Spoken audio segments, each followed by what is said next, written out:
Shalom uvracha à tous nos amis. Cette loi de dormir dans une maison, dans une chambre seule, sans lumière, sans qu'il y ait des personnes dans l'appartement, est-ce que c'est seulement dans une maison ou bien dans un champ ouvert, ou bien dans une plage? Des fois ça arrive de dormir à la plage, et il est seul. Est-ce que dans un endroit découvert, comme un champ, comme une plage, une forêt découverte, est-ce qu'on peut dormir? Peut-être que le Talmud nous dit seulement dans la maison.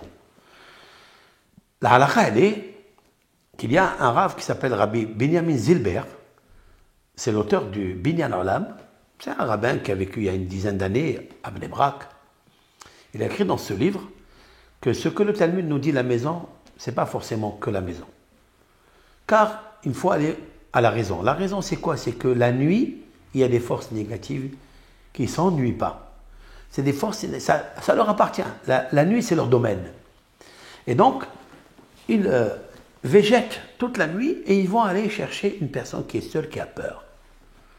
Et bien là, ils vont lui créer donc une force mauvaise qui peut l'amener à faire des péchés. Et même dans le rêve, cette force négative, elle vient, elle se déguise comme des femmes prostituées et elles lui font faire le péché. Comme ça explique le Yesod Yosef.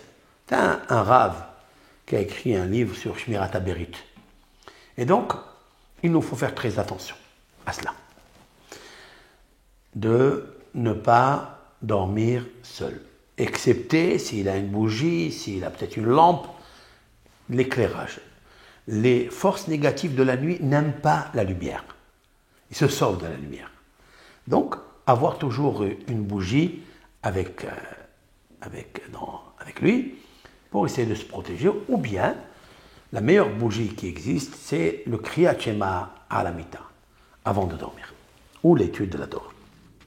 Kol tov lachem.